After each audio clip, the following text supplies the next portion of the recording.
करते रहेंगे मिलके दिलाराम। दिल से हम कहते दिलों जान से बाबा तुझ पे है अर्पण। प्राणों के प्यारे बाबा हमारे, तुझे तेरा सब कुछ समर्पण समर्पण। जीवन के दाता सांसों के स्वामी, ये नैया की पतवार तुमको है अर्पण।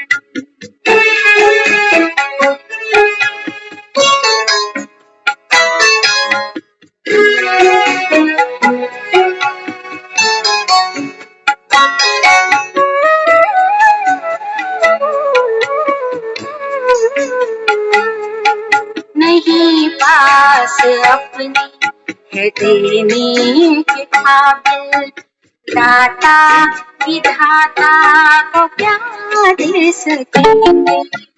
है तूने हम पर है एहसान इतने के जीवन भी देकर चुका ना सकेंगे। के जीवन भी देकर चुका ना सकेंगे। ये मैंपन मेरापन, ये कखपन, ये जीवन, ये संकल्प हर बोल अर्पण है धड़कन।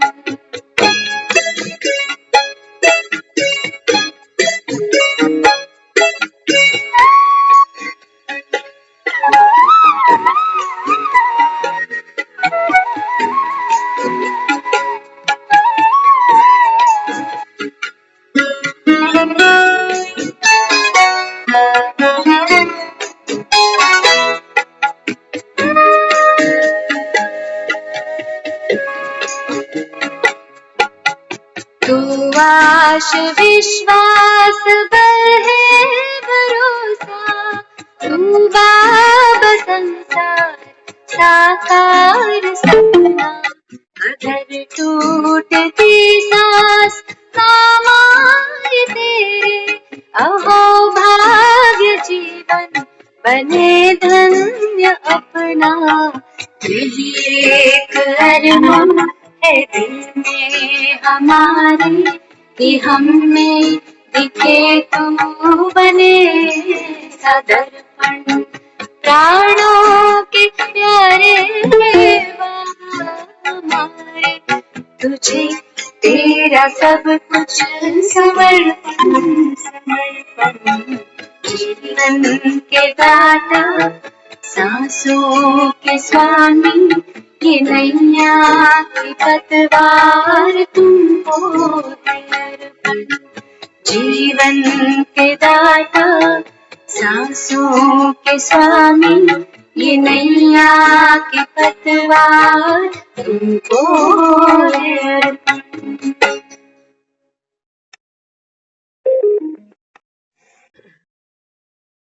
ओम शांति।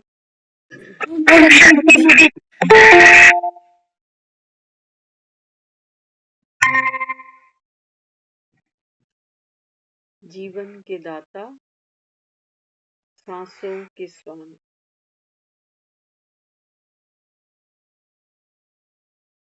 बाबा कहते हैं बच्चे, संगम पर ये आपका जो जन्म है ना, ये बाबा कहता है जैसे सोने पे सुहागा, हीरे तुल्य जन्म। बाबा कहता है भक्ति में जिसको तुम कहते रहे ना मानुष चोला तन पायो रे, लेकिन बाबा कहता है ये महिमा, बाबा कहता है इस संगम की। अभी हम देख कर आ रहे हैं संगम की महिमा। 1500 लोगों की गैदरिंग थी, और हम में दिखे तू बने ऐसा दर्पण। एक फेस सामने है, शिवानी दीदी, 1500 लोग बैठे हैं। इसको स्टेडियम कहें या मंदिर कहें, लोग कितने अंदर से हल्के होके निकलते हैं। कोई नारियल नहीं चढ़ाते हो, बस ये भाग्य का सितारा वहां चमकता।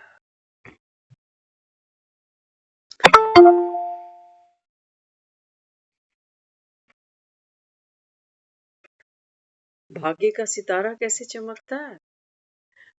मुरलियों में जो बाबा हमको समझाता है, सिखाता है, वो दीदी वहां आई हुई उस ऑडियंस को समझाती है। ऑडियंस कितनी लाइट हो जाती है।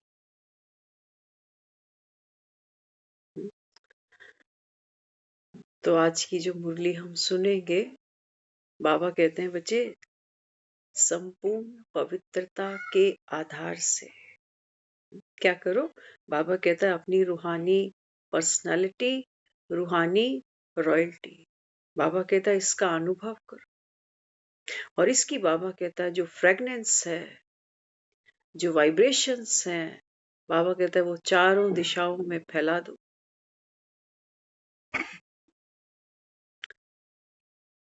कितने सारे लोग कह रहे हैं हम शिवानी दीदी से मिलकर आए, हमने उनके साथ फोटो ली,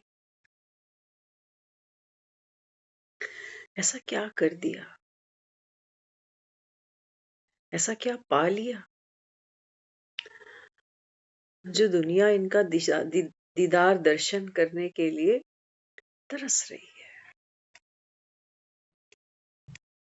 देखा जाए तो बाबा तो मुरलियों में रोज ही कहता है, बाबा कहते हैं देवी देवता भी तो मनुष्य ही होते, उनके भी बाबा कहते हैं 2 हाथ 2 आंखें। ह्यूमन स्ट्रक्चर तो बाबा कहता है बिल्कुल ऐसा ही है जैसे तुम लेके बैठे हो, लेकिन हाँ बाबा कहता है इनमें क्या है, इनमें बाबा कहता है दिव्यता है। भगवान की श्रीमत पर चलकर बाबा कहता है इन्होंने अपने स्वरूप को पहचाना है, निखारा है। उस स्वरूप से बाबा कहता है इन्होंने जन साधारण को, संसार की आत्माओं को सुख शांति के वाइब्रेशंस दिए हैं।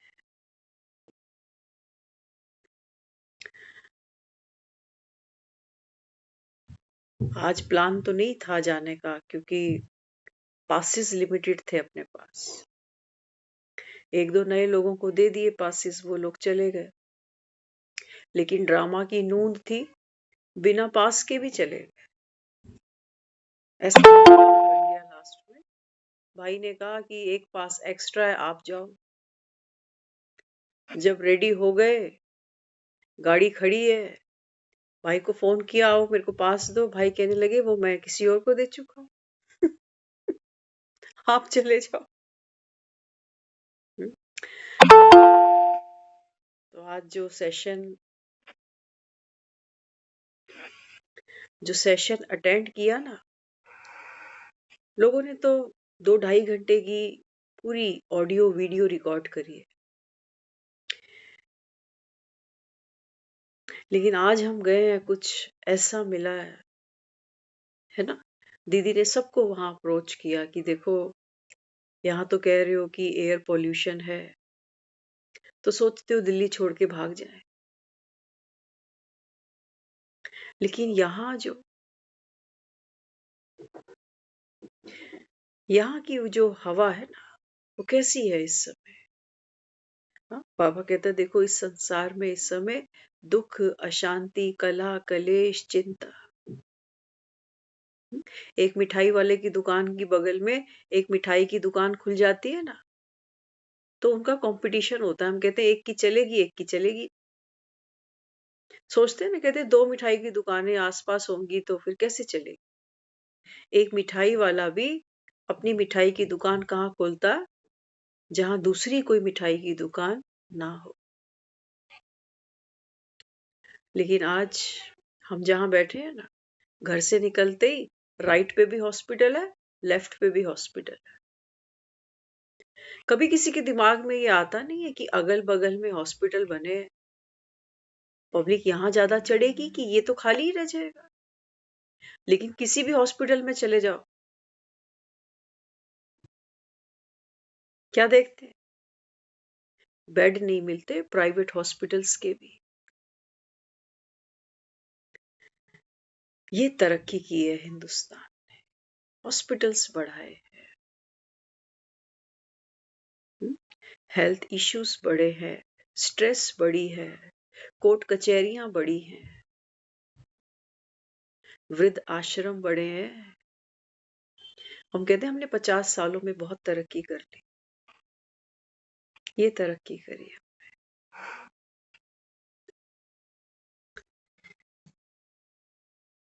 तो दुनिया तो उल्टी दशा में बह रही है, इसी को तरक्की मानते हैं।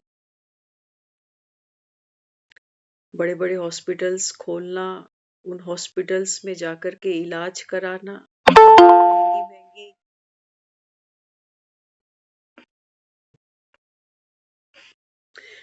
महंगी महंगी दवाइयाँ, महंगी महंगी डॉक्टर की फीसें, इसको हमने अचीवमेंट कह दिया। कहते हैं हम तो अफोर्ड कर सकते हैं, ये हेल्थ मेंटेन हो रही है हमारी।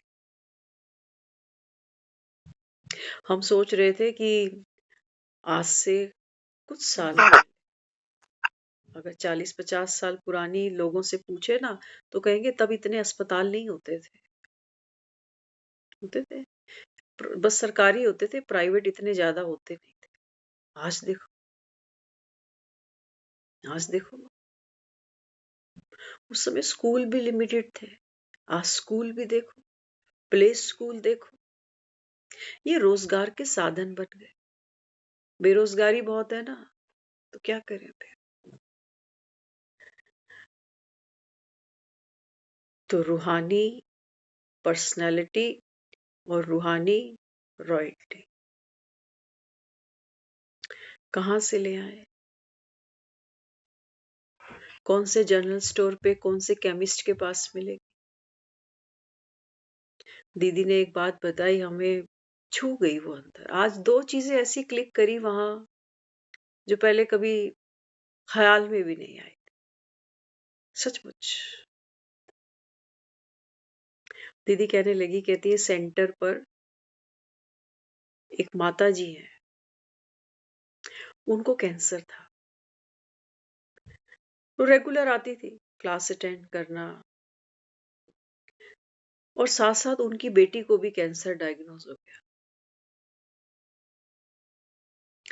तो बता रहे, कहते हैं उनकी जो बेटी थी ना, उनको लीवर ट्रांसप्लांट भी कर दिया, लेकिन फिर भी उसकी हालत अच्छी नहीं थी, कोमा तक चली गई। तो वो जो माता जी थी ना, देखना रूहानी रॉयल्टी पर्सनालिटी, देखना क्या चीज होती है, हम सोच भी नहीं सकते। तो दीदी बताने लगे, कहते हैं जब वो उनकी बेटी कोमा तक चली गई, तो ये एक ही अकेली थी बस जो रेगुलर आती थी सेंटर पर। तो इसने क्या किया, घर में सबको बुला लिया, अपने जवाई को बुला लिया, नाती पोतों को बुला लिया, बेटे को बुला लिया, बहू को बुला लिया, पति, सबको बुला लिया। वो क्या कहने लगी, बड़ा जिगरा चाहिए, रूहानी बल चाहिए, एक माँ है देख लो। कहने लगी अब इसको रुखसत कर दो। तो बच्चे डांटने लगे, कहते क्या कह रहे हो आप, ये कहाँ जाते हो रोज सीखने के लिए? इसको रुखसत कर दो। तो उनकी इच्छा थी कि ये सब मिल ले इसको एक बार। सबको उन्होंने हॉस्पिटल बुला लिया और सब उनसे मिल लिए। तो बताने लगे, कहते हैं जब मैं उसके पास जाकर बैठी, हाँ, तो कहती है मैंने उसका हाथ अपने हाथ में लिया, और माँ बेटी की रिलेशनशिप समझ सकते हो आप। वो बताने लगी कुछ गांठें थी, कुछ ऐसी बातें थी जो मैंने रिजोल्व करी कि उसके मन में ये बातें हैं, कोई भार है, कोई बोझ है, कोई दर्द है, कोई ट्यूमर है। तो कहने लगी कि मैंने उसको कहा कि मुझे मालूम है तेरे को अपने बच्चों की चिंता है ना, यहाँ हम सब देख लेंगे तेरे बच्चे। अब बेटा ये शरीर अच्छा नहीं है, तेरा नया शरीर तैयार हो चुका है। तो कहते हैं उन्होंने इस तरीके से उसके साथ सोल टू सोल कम्युनिकेशन था, ये माँ बेटी का नहीं था। याद रखना, एक माँ बेटी को कभी ऐसे बोल नहीं सकेगी। Soul to soul. कहने लगी बेटा मुझे मालूम है, बच्चों की चिंता करती है ना, बच्चे तेरे हम संभाल लेंगे, तू उनकी तरफ से बिल्कुल बेफिक्र हो जा।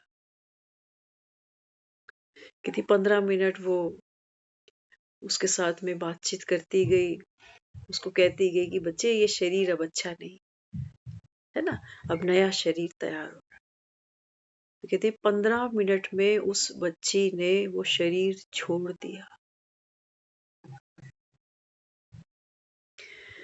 ये काम हमने भी किया था आज से शायद 4 साल पहले,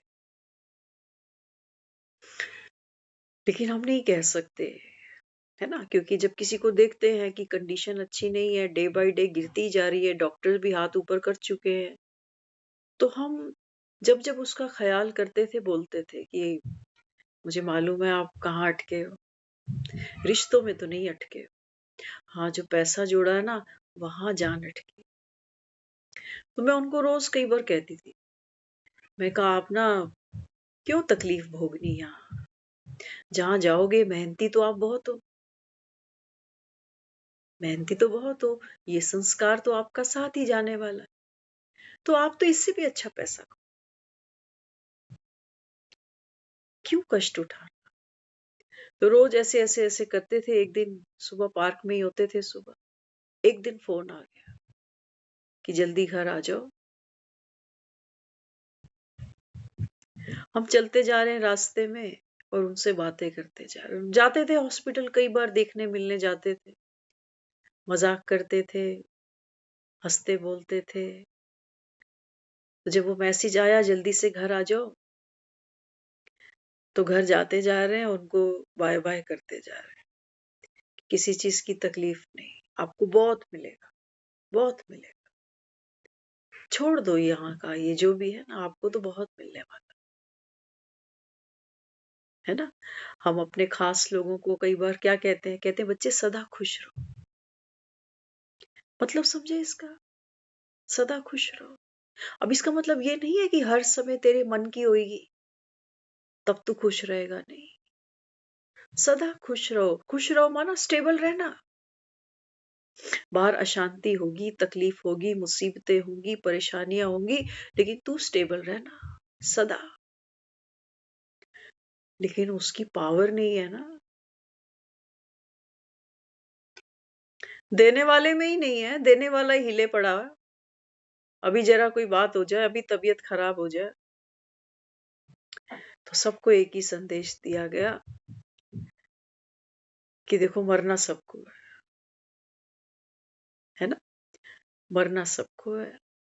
मरना कैसे है, क्या लेके यहां से उठे, वो चॉइस आपकी है। या तो यहां से दर्द लेके जाओ, जो ऑलरेडी हम अपने शरीर से भी दुख पा रहे हैं, रिश्तों से भी पा रहे हैं। कोई सोचे नहीं रिश्तों से तो सुख मिल रहा, अरे जब छूटेगा ना ये सुख तो रोना ही पड़ेगा। कई लोग हैं वो कहते नहीं हमारे बच्चे ऐसे थोड़ी है, हमारे बच्चे पे कोई अभी कलयुग नहीं चढ़ा। बाबा कहते बच्चे ये मोह कलयुग ही तो होता है, तू कलयुग किसको समझ रहा कि बच्चे सबको वृद्धाश्रम में छोड़ के आ जाएंगे। अरे किसी चीज को कस के पकड़ लेना, क्या ये समझदारी,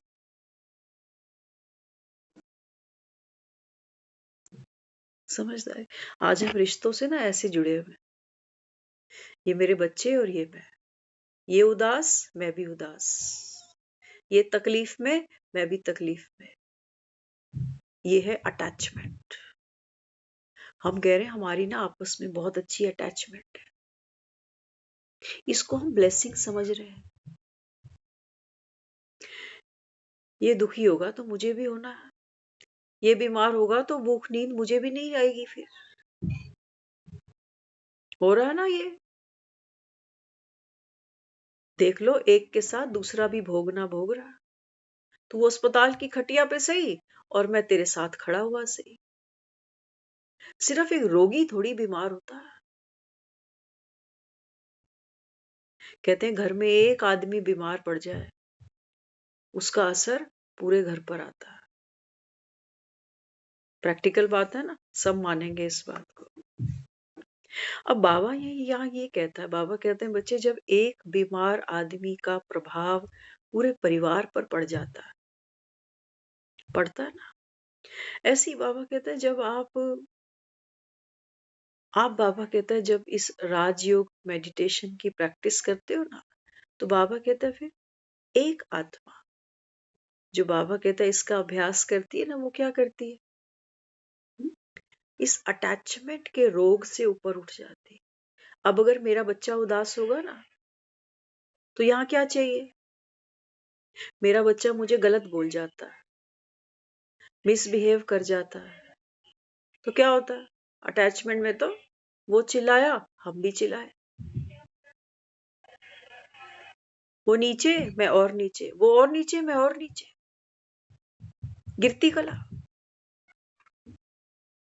अब बाबा हमें क्या समझाता है? बाबा कहते हैं बच्चे ये है ना, ये कलयुग। यहाँ बाबा कहता है आपका कोई भी रिश्ता हो सकता, जरूरी नहीं कि बच्चे, कोई भी, यहाँ कोई भी परिस्थिति हो सकती है। ये है गिरती कला, ये नीचे जाएंगे, जाना ही है। बाबा कहता है अति से अंत पे जाना है इसको। तुम्हें क्या करना? विनाश काले विपरीत बुद्धि। बाबा कहता है लगे रहो इनके साथ। फिर कहना कि इसने गुस्सा दिलाया, मुझे भी आ गया, गए दोनों नीचे। इसका भी मूड खराब, मेरा भी मूड खराब। हम कह रहे हैं इसकी वजह से आया, ये ऐसे नहीं बोलता तो ऐसे नहीं होता, सॉरी बोल दे। सॉरी मांग रहे होते हैं, कहते हैं गलती करके रियलाइज भी नहीं करते।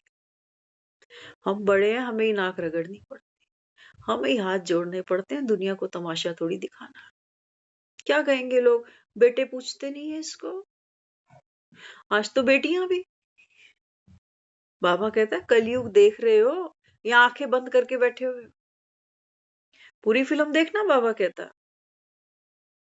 तो इस समय बाबा कहता है बच्चे आप अपनी जो फ्रीक्वेंसी है ना, इसको बाबा कहता है ऊपर उठाओ। कैसे उठाता है बाबा?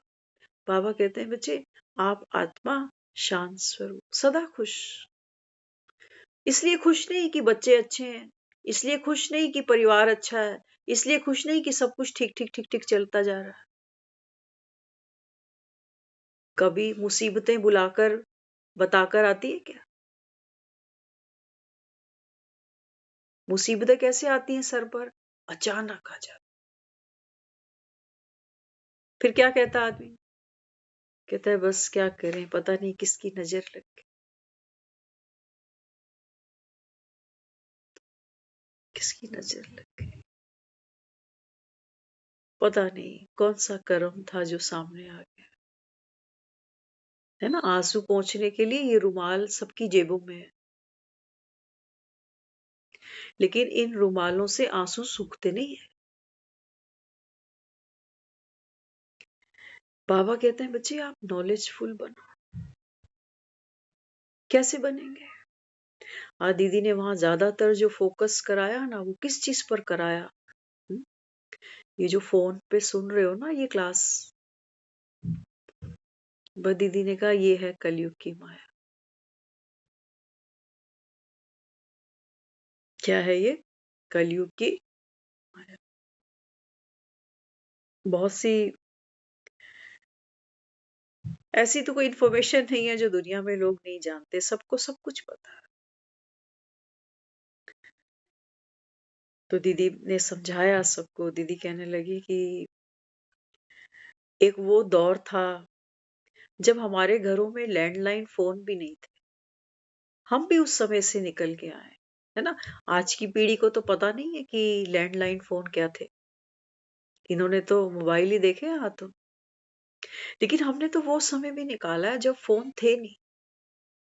फिर लैंडलाइन फोन आए, पीसीओ पे जाते थे, एसटीडी करनी हो बाहर बूथ पे जाते थे, एसटीडी 9 बजे के बाद करते थे जयपुर में। हम्म? ऊपर घड़ी पे ध्यान रहता था कितने मिनट हो गए, पैसों पर ध्यान जाता था कितने रुपए की बात हो गई। बातें बहुत होती थी, लेकिन समय समय कम था। चिट्ठियां लिखते थे लोग, आदरणीय पूजनीय, आशा है आप वहां कुशल मंगल, हम भी यहाँ खैरियत से हैं। हफ्ते बाद चिट्ठी पहुंचती थी और हफ्ते बाद हमारे पास जवाब आता। लोग ग्रीटिंग भेजते थे, कोई दिवाली का, कोई नए साल का। कैसा समय था। तो दीदी ने अच्छे से उस चीज को समझाया कि आज तो टेक्नोलॉजी सबकी जेब में है, लेकिन स्ट्रेस बढ़ रहा है। मेरे पास भी जेब में फोन है, बच्चे की भी जेब में फोन है। कभी कभी कोई भी बात कर सकते हैं, लेकिन वो है कि आज बेटियां आती है ना घरों में, तो क्या कहते हैं, मेट्रो से जाएगी, ऑटो से जाएगी, कहेंगे पहुंचते ही फोन कर दिया। पहले तो नहीं होते थे। पहले लोगों के दिल नहीं धड़कते थे कि ये ट्रेन से 6 घंटे की बस पकड़ के यहां से वहां जाएगी, पता कैसे करेंगे कि पहुंच गई कि नहीं।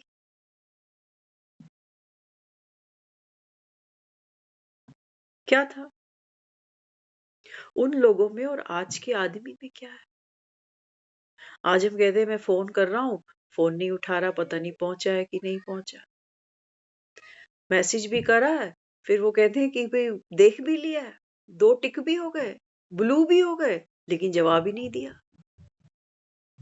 टेक्नोलॉजी हाथों में है और स्ट्रेस बढ़ रहा आदमी कि मैसेज देख लिया लेकिन जवाब ही नहीं है, फोन उठा ही नहीं रहा।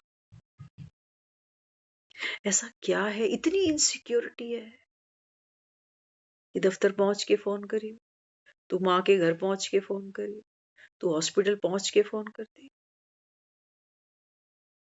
पहले आदमी का माइंड इतना इंगेज नहीं था, या था। अब तो मिनट मिनट बाद दवाई खा ली, खाना खा लिया, क्या बनाया था, कौन घर पे आया था। अच्छा चलो ये भी छोड़ो, ये भी कितनी देर करेंगे, कितनों से करेंगे। और फिर वो सारा दिन हाथ में वो रीलें चलती जा रही।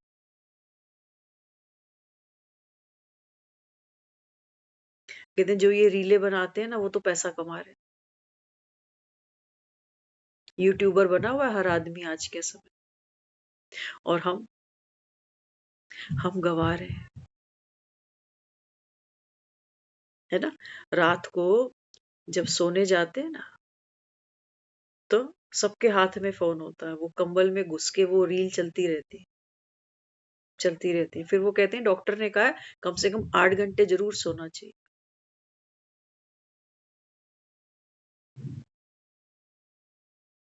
इंजन तो बंद ही नहीं हुआ, बिस्तर में शरीर तो चला गया, कंबल में तो घुस गए, लेकिन ये क्या चलता जा रहा है। रात को 12-12, 2-2 बजे तक लोग रीले देख रहे हैं। कब नींद आ जाए, कहते फोन देखते आराम से नींद आ जाती है, वैसे नहीं आती।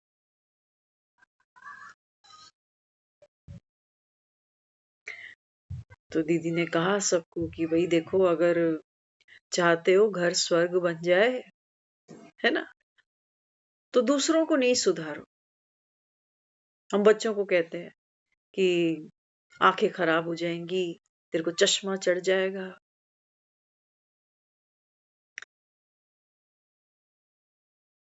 बाबा कहता है स्व परिवर्तन से विश्व परिवर्तन। तो दीदी ने आज कहा सबको कि आज घर जब जाओगे ना, 8 बजे पहुंचो, 9 बजे पहुंचो, जब भी पहुंचो, है ना, तो अपने फोन को कैसे यूज करना, जैसे लैंडलाइन फोन यूज करते हैं। कोई बेल बजेगी, वहां जाकर बात कर लेना, फिर वहीं छोड़ के फिर अपनी जगह आ जा। मुश्किल लगता है थोड़ा।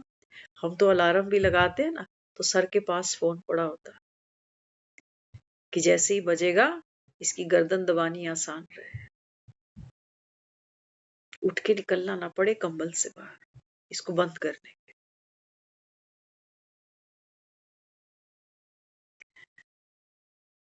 तो वैसे तो हमने जीवन को अनमोल कहा है, लेकिन ये टेक्नोलॉजी, ये मोबाइल हमारा वो अनमोल जीवन है ना, वो चूसती जा रही है।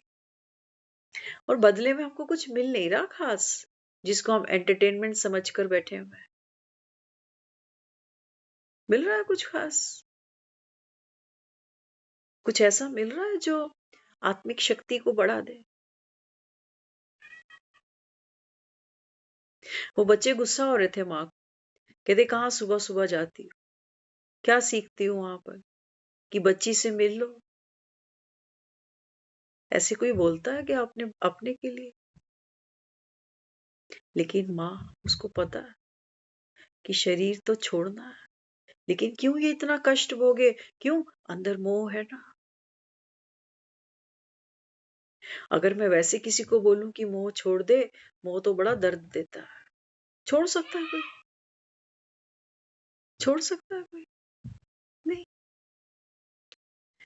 लेकिन बाबा कहते हैं बच्चे, जब आप देखो, एक माँ ने अपनी बेटी के लिए इतना ऐसा संकल्प किया, बड़ी बात है। लेकिन हमको दिखेगा माँ ने बेटी के लिए किया, क्योंकि हम सब बॉडी कॉन्शियस है।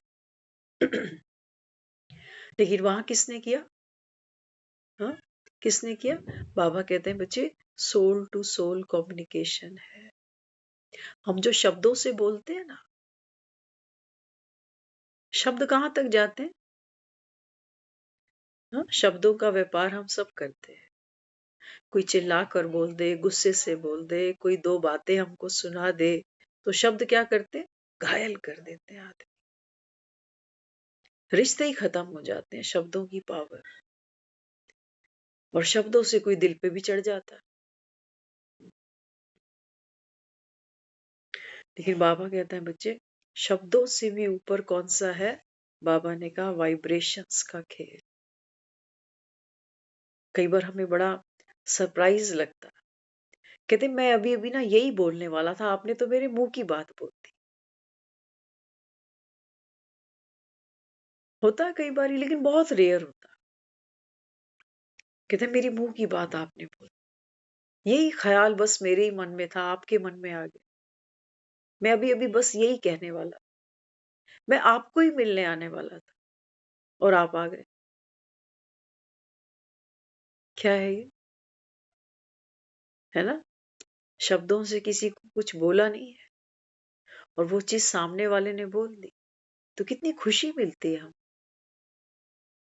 तो बाबा कहते हैं बच्चे, सोल टू सोल, आत्मा वाइब्रेशंस को कैच करती है। हम अपने साथ क्या बोलते हैं सारा दिन? आज 7 दिसंबर हो चुकी है, थोड़े दिनों में नया साल आ जाएगा। थोड़े दिन हम कह लेंगे happy new year, happy new year, लेकिन फिर से वो साल भी पुराना हो जाएगा। सब कुछ बदल रहा है, दिन बदल रहे हैं, मौसम बदल रहे हैं, उम्र के पड़ाव बदल रहे हैं, रिश्ते भी बदल रहे हैं। कुछ छूटते जा रहे हैं, कुछ नए क्रिएट होते चले जा रहे हैं। सब बदल रहा है। लेकिन बाबा कहता है बच्चे, तुम नहीं बदलते ना। तुम जो हो, जैसे हो, बस घसीटे जा रहे हो खुद को। दुखी भी हो, अशांत भी हो, तनाव भी है, डिप्रेशन भी है, एग्जाइटी भी है, बीमारियां भी है, डर भी है, सब कुछ है। लेकिन तुम खुद को नहीं बदलते हो। दुनिया से प्यार करते हो, कहते हो घर से प्यार है, बच्चों से प्यार है, अपने शरीर से भी है, लेकिन अंतरात्मा से नहीं। अंतरात्मा से प्यार नहीं है। शरीर तो खुद ही कहते हैं ना, 5 तत्वों में तो मिल जाता है। और अपने लिए हमारे पास 1 घंटा भी नहीं है, इतने बेचारे हैं हम। किसी को बोलो ना सेंटर पर रोज जाओ, दीदी ने कहा आज सबको, दीदी ने कहा ये प्रोग्राम आप घर पे भी देख सकते थे, लाइव आ रहा था। लेकिन फिर भी समय निकाल कर, हाँ, गाड़ियों में ऑटो करके कैसे कैसे लोग वहां पहुंचे। यहाँ आने की क्या जरूरत थी? घर पे लाइव देख लेते। जो यहाँ बोल रही हूँ वो टीवी पे भी सुनाई दे देता। लेकिन यहाँ आने से क्या है? यहाँ आने से वाइब्रेशंस मिलती हैं।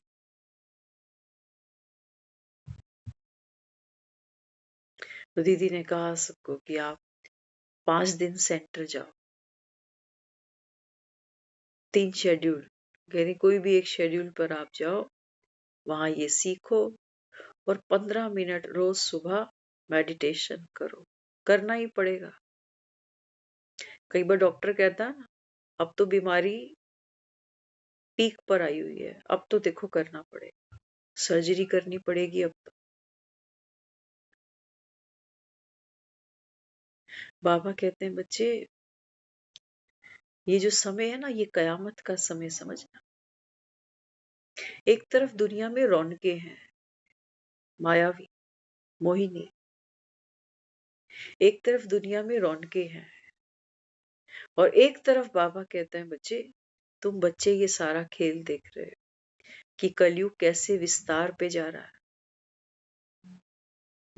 लोग धन के पीछे लगे, कोई संबंधों के पीछे पागल हुआ पड़ा है, कोई शरीर के पीछे लगा हुआ है। लेकिन बाबा कहते हैं बच्चे तुम ये कितना भी कुछ कर लो, गेम इज ओवर,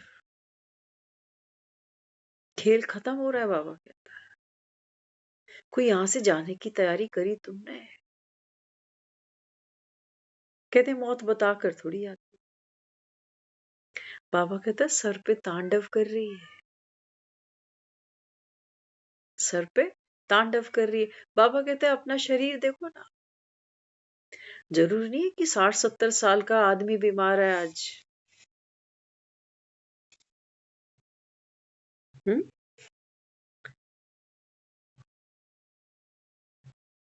हम जब घर से बाहर जाते हैं, काम धंधा करने, स्कूल जाते हैं, कहीं जाते हैं, तो माँ क्या करती है, बच्चे को एक डब्बा तैयार करके देती है, टिफिन, है ना। आज क्या है, वो घर से डब्बा ले जाते थे पुराने लोग, आज बैठे घर पे हैं, डब्बा बाहर से मंगा रहे।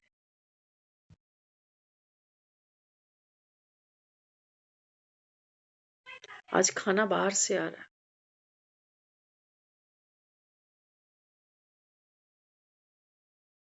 तो बाबा कहते हैं बच्चे जैसा अन्न वैसा मन, और जैसा मन, बाबा कहता है फिर तन।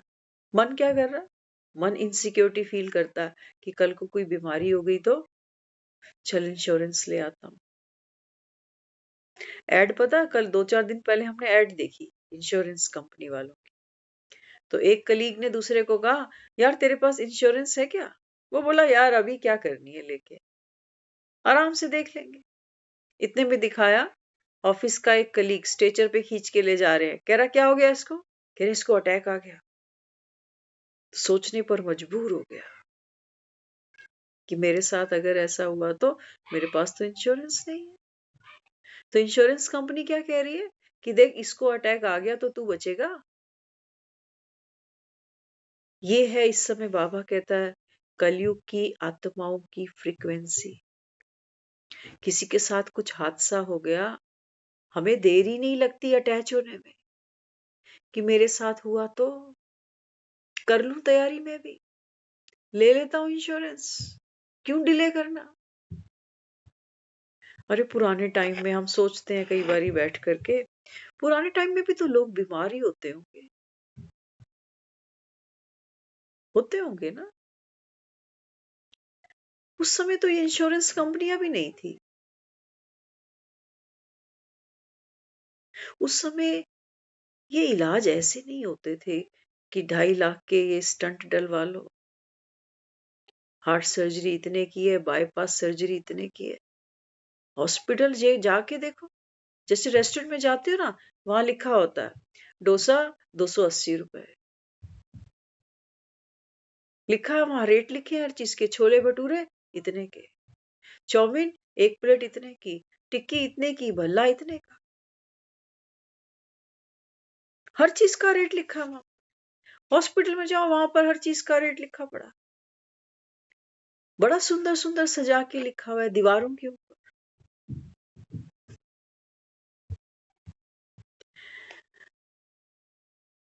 तो या तो इंश्योरेंस खरीद ले आदमी, समझदारी कर ले, या फिर थोड़ी सी समझदारी, अच्छा खाना, समय पे खाना, लाभकारी खाना, और स्ट्रेस को कैसे दूर भगाना, ये कला सीख ले। हालांकि गारंटी किसी भी बात की नहीं है ना। अगर हम यज्ञ की हिस्ट्री देखें तो यज्ञ का इतिहास तो हमें यही कहता है कि देखो बाबा कहते हैं बच्चे ड्रामा कल्याणकारी है, मैं होनी को पलट नहीं सकता हूँ। कि तुम सोचो कि हम यहाँ बैठ के मुरली सुन रहे हैं ना, तो बाबा तो हमको बचा लेगा। बाबा कहते नहीं, मैं आपको ना शक्ति दे दूंगा, समझ दे दूंगा, ताकि बाबा कहते हैं तुमको दुख ना हो। दुख मनाते हैं ना, कहते पता नहीं किसकी नजर लग गई, इतनी सी उम्र थी, बस देखो क्या क्या हो गया। ये दुख है, और ये नहीं छूटते, ये नहीं छूटते, ये तो घाव बनकर, नासूर बनकर बस आदमी साथ ही ले जाता है इन दुख दर्दों को।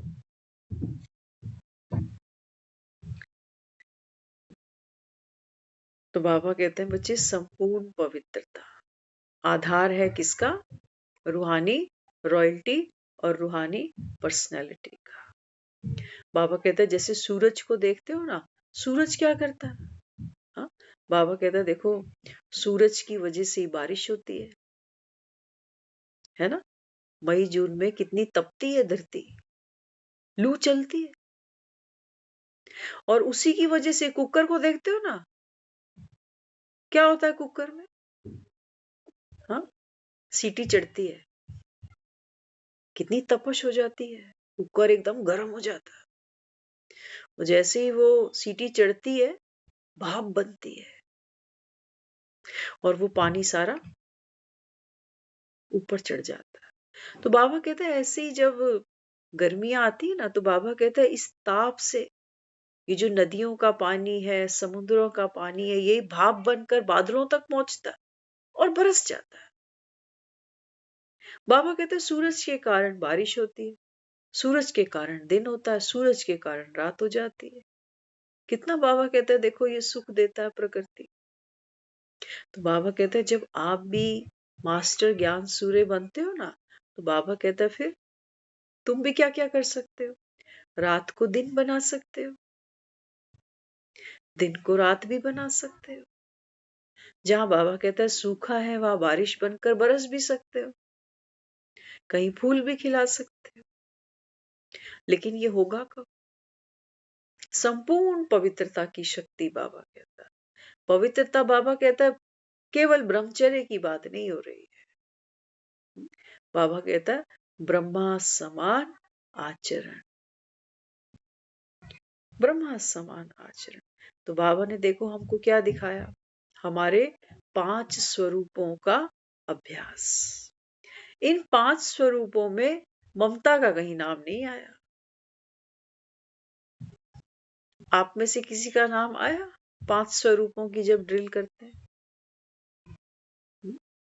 बाबा कहता है इन 5 युगों में आप, बाबा कहता है 5 स्वरूपों को ग्रहण करते हो,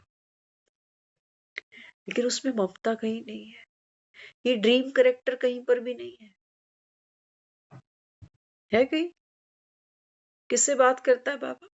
बाबा कहता है तुम सब कौन हो? ब्राह्मण मुख वंशावली। ब्राह्मण माना नॉलेजफुल सोल, नॉलेजफुल रोल नहीं, सोल है। बाबा कहता है जो रोल को प्ले करती है। जैसे हम रॉबोट देखते हैं ना आजकल, हाँ, कहते हैं अब तो घर घर में रॉबोट आ जाएगा थोड़े टाइम, फिर हमको ये मेड रखनी पड़ेगी। अच्छा रोबोट है ना, वो शरीर है पूरा उसके पास, चलता है, काम करता है, झाड़ू लगाएगा, सब्जी काटेगा, सब काम कर दे।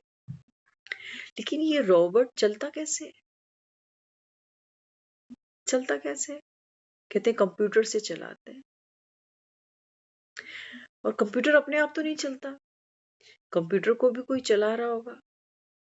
तो बाबा क्या कहता है? बाबा कहता है ये जो शरीर है ना तुम्हारा, ये जैसे रोबोट है, सारा दिन भाग भाग कर काम करते हैं हम सारे, करते हैं मशीन की तरह, रोबोट ही तो बने हुए हैं। एक एक साथ यहाँ कपड़ों की मशीन लगी है, वहां खाना भी बन रहा है, यहाँ किसी से फोन पर भी बात हो रही है। कितने काम रोबोट एक साथ निपटा देता है।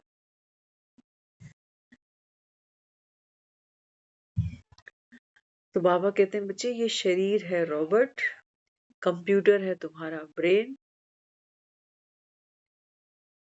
लेकिन मरम्मत किसकी करनी है? रॉबर्ट की गलती नहीं है कि रॉबर्ट स्ट्रेस में चला गया, बीमार हो गया, दुखी हो गया। बाबा कहते हैं बच्चे, वो जो ऑपरेटर है ना, वो कमांड देता है, वो गाने गाता है, जैसा वो गाना गाता है, जैसा वो ऑर्डर करता है, रॉबर्ट वैसा ही कर देता है ना। इस समय घरों में कितने रॉबर्ट हैं? कितने हैं? बाबा तो इनको रावण कहता है।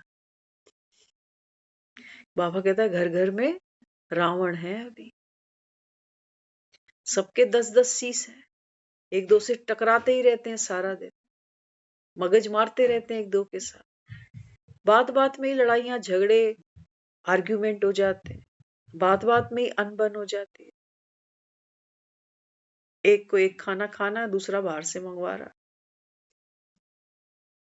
शायद हम पैसा इसीलिए ही कमा रहे हैं। पहले लोग पैसे को पैसा जानते थे, कहते थे एक ही समय पे, क्योंकि गैसें नहीं होती थी, चूल्हों पे लोग खाना बनाते थे, कहते थे एक ही समय पे चूल्हा बलेगा, सारे एक साथ खाना खाएंगे। उस समय लोग खाना खाते हुए कोई टीवी फोन थोड़ी चलते थे, ना किसी के पास फोन थे, ना लोगों को पढ़ना लिखना ही आता था, लेकिन लोग हेल्दी थे, 80-80 साल तक चश्मे नहीं चढ़ते थे। हमने तो खुद ऐसे लोग देखे हैं जो जिनका एक भी दांत नहीं टूटा इतनी उम्र तक। ये बर्थडे पे केक नहीं खाते थे, केक नहीं, हम छोटे थे ना, हमको याद आता है कई बारी किसी का जन्मदिन अगर आ जाए ना, तो केक ऐसा नहीं होता था। आज तो देखो जगह जगह पर केक बिक रहे हैं, पेस्ट्री कॉर्नर्स जगह जगह है। तो पहले जब हम केक बनाना होता था, वो कहता था हमको 2 दिन पहले ऑर्डर दे के जाओ, तब केक तैयार मिलेगा। अब तो देखो इंस्टेंट, केक पसंद करो, नाम लिखाओ और चल मेरे भैया। और केक का पता है लोग करते क्या है, हम रोज जब जाते हैं ना पार्क की तरफ, तो वहां देखते हैं आए दिन लोगों के जन्मदिन है, केक अफोर्ड करना अब क्या बड़ी बात हो गई, पहले बड़ी बात थी। सालों में कोई एक केक कटता था, सबके भी नहीं कटते थे, कोई खास का ही कटता, छोटे छोटे बच्चों के, बड़ों का तो किसी को पता ही नहीं, ना कोई मनाता। आजकल एनिवर्सरी का केक है, बर्थडे का केक है, पता नहीं कितने ओकेजन के कितने केक आ गए। तो ये लोग केक पेस्ट्री नहीं खाते थे, मीठे के नाम पर इनके घरों में गुड़ चलता था बस। हम तो मिलते हैं ऐसे कई लोगों से, वो कहते हैं हमारे घरों में ये नहीं कि गुड़ भी खूब पड़ा और कभी भी ठूस लो, कहते नहीं, त्योहार होता था तब गुड़ की भेलियां आती थी, ऐसे नहीं। लोग पेट भरते थे रोटी से, घर की रोटी से, माँ के हाथ की रोटी से। दुकानें नहीं होती थी कि जाके चिप्स ले आऊं, कुरकुरे ले आऊं, कोक ले आऊं। आज देखो बच्चे स्कूल जा रहे होते हैं ना, माँ रुक जाती है दुकान देख के, अंकल इसको ये चिप्स दे देना, वो चिप्स दे देना, रोटी तो बनेगी नहीं, चिप्स खा के आ जाएंगे बच्चे। तो बाबा कहते हैं बच्चे इस समय तो, बाबा कहते हैं देखो सब दुखी है, तन से दुख पा रहे हो, तन दुखी होगा तो मन स्वस्थ रहेगा, मन पर भी प्रभाव पड़ेगा उसका। मन अगर एक का दुखी होगा तो वो सारे रिश्तों को, सारे परिवार को साथ लेके बैठेगा। भागदौड़ तो करनी पड़ेगी, इसके लिए खाना अलग बनेगा, इसके कपड़े अलग धुलेंगे, अस्पतालों में लेके भागना अलग, सब पिसेंगे। इसलिए लोग कह रहे हैं सुखी परिवार कौन सा, छोटा परिवार। आज घर के बच्चे एक बुजुर्ग को बड़े प्यार से या समझ से कह देते हैं कि देखो हमारे लिए मुसीबत मत बढ़ाओ, करेगा कौन, कल को तू कहीं गिर पर गया तू तो बैठ जाएगा खटिया लेके, हम कैसे करेंगे, नौकरियां छोड़ के बैठेंगे क्या तेरे लिए।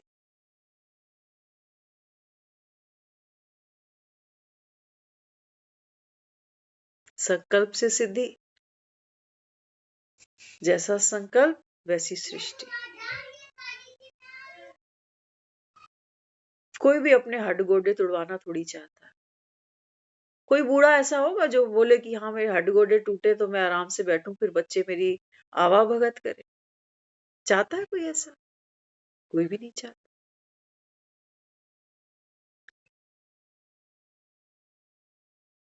तो बाबा कहते हैं बच्चे समय कम है, और समय बाबा कहता है ये अनमोल है ना, तो व्यर्थ जाने से इसको कैसे बचा लो?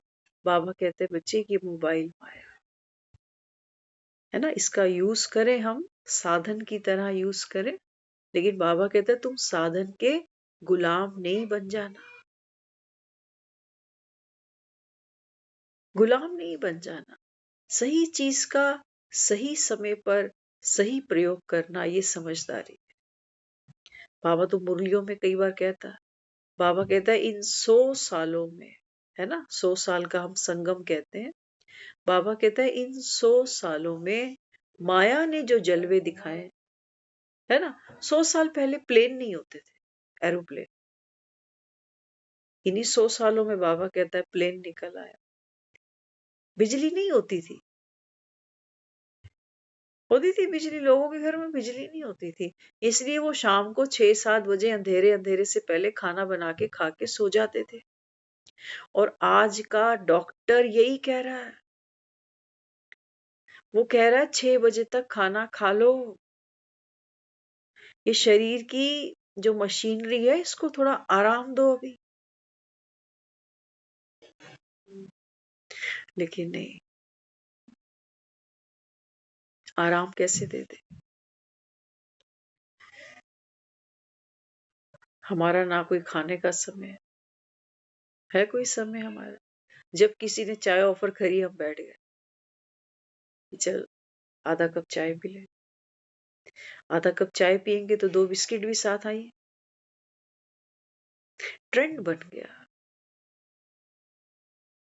पुराने लोग घर में कोई आता था उसको मट्ठा छाछ देते थे, चाय होती ही नहीं थी घरों में, दूध पीते थे लोग। तो चलो समय के साथ सब चले। जब वो समय था तो लोग वैसे चले, आज ये समय है तो लोग ऐसे चल रहे हैं। लेकिन बाबा कहता है बच्चे ये समय करवट ले रहा है ना, समय बदल रहा है। माना कलयुग से बाबा कहता है अभी सतयुग फिर से आ रहा है। तो सतयुग में बाबा कहता है फिर आत्मा का स्वरूप कैसा दिखाया बाबा ने? सतयुग की आत्मा, बाबा कहता है देव तुल्य, देव तुल्य आत्मा है बाबा कहता है। तो देव कैसे हैं? देव है बाबा कहता है इच्छा मात्रम अविद्या। संसार के किसी सुख की कामना, कोई इच्छा नहीं है उनको। मन नहीं मारा इन्होंने कि हम सोचे कि अंगूर खट्टे हैं, मिलना तो कुछ है नहीं, चलो फिर फुल स्टॉप लगा दो, कुछ नहीं चाहिए, है ना। हम कहते हैं बच्चों से हमें उम्मीद ही नहीं है, हमने तो फुल स्टॉप लगा दिया, इच्छा मात्रम अविद्या, ये है इच्छा मात्रम अविद्या। बाबा कहते हैं नहीं, इच्छा मात्रम अविद्या माना किसी का पेट भरा हुआ, वाकई भरा हुआ, अब उसको कोई खाने को कुछ कह दे तो क्या कहता है? कहता है नहीं नहीं, और मैं बिल्कुल नहीं खा सकता अभी, बिल्कुल पेट भरा हुआ है। लेकिन पेट की क्या बात करें, ये 4 घंटे बाद फिर खाली हो जाता है। बाबा कहता है मैं बात करता हूँ आत्मा की, एक ही बार भरपूर होती है बस ये। बाबा कहता है खाली धीरे धीरे होती है, तुम्हारे पेट की तरह नहीं कि 4 घंटे में फिर से भूख लगने लग गई। बाबा कहता है इस समय मैं इसकी चाबी भर रहा हूं। तो एक एक बाबा जो हमको ये श्रीमत देता जा रहा है, बाबा कहते हैं बच्चे इससे आत्मा भरपूर हो जाती है, संतुष्ट हो जाती है, तृप्त हो जाती है। अब बाबा कहता है लेना ना लेना, बाबा कहता है ये तो तुम जानो, है ना। एक स्टेडियम बुक कराना, इतने लोगों को इनवाइट करना, फिर रिफ्रेशमेंट का भी सारा अरेंजमेंट करना, ये किस लिए है? ये 1500 लोग नहीं आने वाले। 5 दिन के लिए रेगुलर मेडिटेशन सीखने नहीं आने वाले। बाबा कहता है बच्चे, लाख में कोई एक भी निकल आ जाए वारिस, बाबा कहता है सोचो, तुम्हारी मनसा वाचा कर्मणा, तुम्हारा तन मन धन, बाबा कहता है सब सफल हो। रेशो देख लेना आप, लाख में बाबा कहता है बस एक निकल आए। इतनी इतनी वर्थ है इस पढ़ाई की, जहां हम सब यहाँ बैठे हैं। लाखों में बाबा कहता है कोई एक होगा, और बाकी बाकी बाबा कहता है ये कह देते हैं कि बहुत अच्छा लगा, बहुत अच्छा लगा, दोबारा कभी हो ना हमें जरूर बताना, बहुत अच्छा लगा। लेकिन बाबा कहता है इनमें खुद को परिवर्तन करने की, बाबा कहता है वो शक्ति नहीं है। क्यों? क्योंकि बाबा कहता है खुद को देह समझे बैठे हैं, देह समझे बैठे। और बाबा कहता है फिर जो मन में अशांति है, जो क्रोध है, उसका जिम्मेवार भी बाबा कहता है वो दूसरों को कहते हैं कि फलाना ऐसा ही है ना, उसकी वजह से मुझे गुस्सा आ जाता है, नहीं तो मुझे क्या पागल कुत्ते ने काटा। तो बाबा कहता है जब तुमने दूसरे को, बाबा कहता है लाइबिलिटी दे दी तुमको रुलाने की, तो बाबा कहता है फिर हंसाने की लाइबिलिटी भी उसी की हो गई। तुम्हारी चाबी तो वही भरेंगे कि तू हंस के बोल ले तो मैं सुखी हूं, तू मुंह फुला के बैठ जाए तो मेरे तो फेफड़े बाहर आ जाए। बाबा कहता देख लो तुम कितने मोहताज हो। किनके? बाबा कहता है विकारियों के। ये देवता तुल्य आत्माएं हैं, जो बाबा कहता है तुम बनावटी झूठी दुनिया को नहीं समझ पा रहे हो। इन बाबा कहता है विकारी आत्माओं से तुम सुख की उम्मीद बांधे बैठे हो कि ये हमको सुखी करेंगे, ये हमको सिक्योर करेंगे। बाबा कहता नहीं, एक मैं ही हूं तेरा अंग रक्षक। और तो बाबा कहता है बच्चे कोई भी नहीं है दुनिया में, कौन किसको बचा लेता। इतना पैसा है लोगों के पास, क्या इनके घर से कोई जाते मरते नहीं है? बचा लेते हैं ये उनको, पैसा काम आता है इनका। ये खुद रोए पड़े रहते हैं कहीं किसी कोने में, इनके अपने चेहरे लटके रहते हैं, ये खुद उदास है, ये खुद तनाव में है, ये दूसरों को सुख देंगे, खुशी देंगे? बाबा कहता देखो तुम तो भिखारियों से भीख मांग रहे और एक तरफ ज्ञान भी सुनते जा रहे हो। बाहरी माया, ज्ञान भी सुनता जा रहा हूं। वो दीदी कह रही थी, दीदी ने कहा कि यहाँ कुछ ऐसे भी हैं जो घर से ही 2-2 4-4 लोग आए हुए हैं। वो क्या कह रहा है? सामने वाला कह रहा है कि ये थोड़ा बदल ले खुद को, ये समझ ले ठीक से, तो मैं सुखी हो जाऊं। माना आज हम वहां खड़े हैं कि जब कोविड आया था ना, तो हम क्या करते थे? कोई एक तो घर से जाता था, चाहे ना कमाने जाता हो, लेकिन राशन लेने तो जाता रहा होगा। कुछ घंटे के लिए तो केमिस्ट भी खुलता था, राशन ग्रोसरी भी खुलती थी। कोविड के दिनों की बात, ज्यादा पुरानी बात नहीं है, अभी की ही बात है। कोई एक घर से जाता तो क्या करते थे? एक का तो जाना जरूरी है ना, तो क्या करते थे कि ये अगर कहीं से इन्फेक्शन ले आया तो क्या करें फिर? अपना बचाव करें या इसका इन्फेक्शन लेके बैठ जाए? नहीं, हमने थोड़ी सी दूरी बनाई, 2 गज की दूरी, मास्क है जरूरी, है ना? तो बाबा भी हमें क्या कहता है? बाबा कहते हैं बच्चे 2 गज की दूरी। ये जो बॉडी कॉन्शियसनेस ना, बाबा कहते हैं बच्चे ये अटैचमेंट से 2 गज की दूरी अच्छी है। मास्क है जरूरी, मास्क। बाबा कहते हैं दूसरे का इन्फेक्शन अपने अंदर नहीं लो। दूसरा स्ट्रेस में है, डिप्रेशन में है, घबराहट में है, किसी डर में है, बाबा कहते हैं बच्चे तू तो मास्क लगा। आपने देखा था जब कोविड आया था ना, है ना, तो जगह जगह फाइन लगता था कि तूने मास्क क्यों नहीं लगाया। 2000 रुपए का फाइन था, फाइन देना पड़ता था, क्यों नहीं लगाया मास्क तूने। बाबा कहते हैं बच्चे यहाँ तो कोई फाइन नहीं लेने वाला तुझसे कि तूने 2 गज की दूरी क्यों नहीं बनाई, लेकिन हाँ बाबा कहता है फाइन। बाबा कहता है बच्चे जब तू अंदर ही अंदर, बाबा कहता है उस दर्द में घुलता है, उस पीड़ा में जाता है कि मैं इसकी वजह से दुखी हूँ, ये अगर ऐसा ना करे तो मैं सुखी हो जाऊं। बाबा कहते हैं बच्चे ये पेनल्टी, ये फाइन तुझको भरना पड़ता है, रोज भरना पड़ता है, मरते दम तक भरते जाते हो।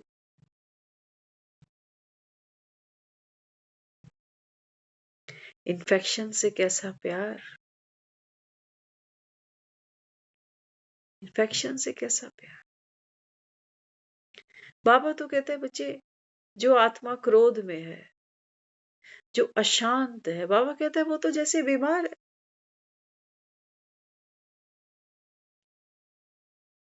बीमार है, बाबा कहता है जैसे एयर पोल्यूशन कह रहे हो ना अभी, ऐसे बाबा कहता है बच्चे इस समय क्या है। हाँ, बाबा कहता है ये इमोशंस जो है ना, हमारे एक दूसरे के प्रति जो भावनाएं हैं, जो फीलिंग्स हैं, इस समय ये सब पॉल्यूटेड है, सब बाबा कहता है। तो क्या करना चाहिए। बाबा कहता है अपने को आत्मा जानो। अब बाबा कहता है दूसरी आत्मा के प्रति शुभ भावना और शुभ काम। जाने से पहले ये हाथ तो धो लें कम से कम। लोग देखते हो शमशानों में जाते हैं ना, वो सीख की डंडियां तोड़ रहे होते हैं, कोई नीम के पत्ते मुंह में डाल ले आते हैं, कोई कहते हैं हाथ मुंह धो के निकलना यहाँ से। ये क्या है सारा कुछ। कई लोग तो शमशान से घर जाके नहा भी रहे हो, कहते हैं तू शमशान तक होके आया है ना, नहा ले। बाबा क्या कहता है, बाबा कहता है तू जीते जी कितनी बार शमशान का चक्कर लगा आता है। कल को मुझे कुछ हो गया तो मेरी करेगा कौन। मरने से पहले कितनी मौत मर बैठते, कौन तुमको स्नान कराएगा। कभी हाथ मुंह धोए तुमने कभी इन नेगेटिव वाइब्रेशन से। हमें कोई दुख नहीं दे रहा। हमें वो जो गाने हम गाते जाते हैं ना, आजकल कोई किसी का नहीं है, सब अपना उल्लू सीधा करते हैं। ये जो हम दुनिया से सुनते आ रहे हैं, बोलते जा रहे हैं, बोलते जा रहे हैं, यही हम खुद को भस्म कर रहे हैं, अपनी खुशी को भस्म कर रहे हैं। हम बने किसी के, दुनिया तो नहीं बनी। चलो बाबा कहता चलो दुनिया तो बुरी है, मान लिया मैंने, तुम तो अच्छे बनो, तुमको किसने रोका,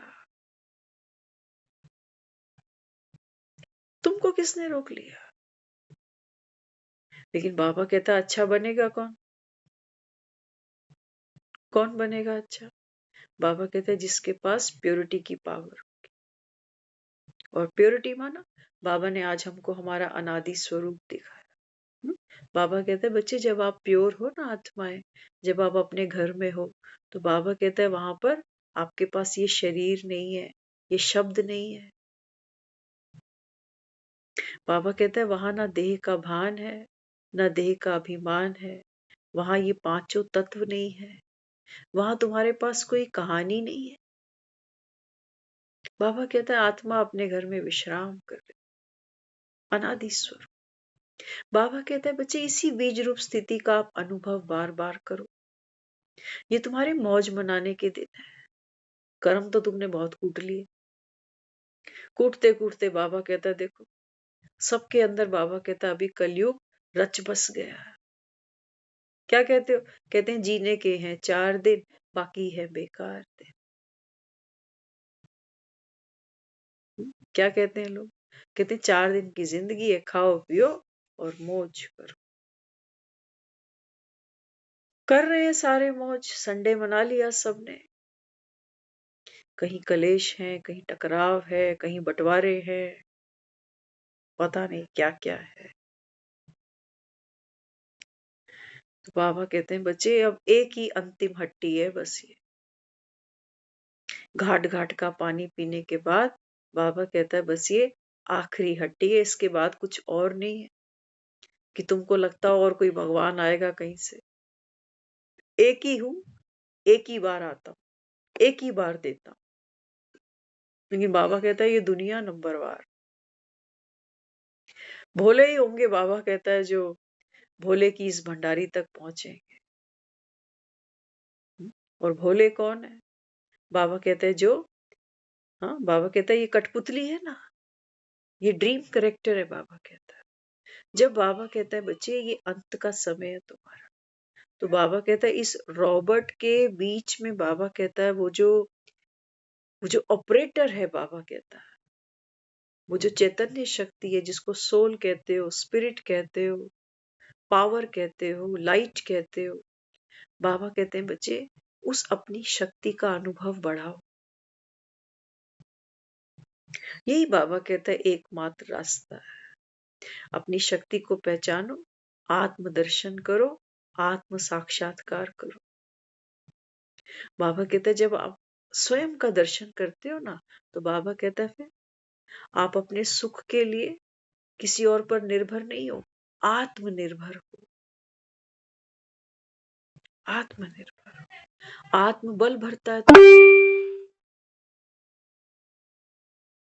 तो बाबा कहते हैं बच्चे यही है वो कृपा, यही है बाबा कहता है वो आशीर्वाद जो तुम भगवान से मांगते आए। आत्मा बाबा कहता है वो अविनाशी सत्ता है, जिसको मैं कहता हूं सदा खुश रहो, माना सदा स्टेबल हो। और बाबा कहता है अपने इस सत्य को बाबा कहता है अभी अनुभव करने का समय आया है। ये है बाबा कहता है बच्चे राजयोग का अभ्यास करने से आप आत्माओं में स्नेह और शक्ति, बाबा कहते हैं ये दोनों बल जब भरपूर हो जाते हैं आप आत्मा में, तो बाबा कहता है आप देवतुल्य बन जाते हैं, स्नेह भी और शक्ति भी। ओम शांति।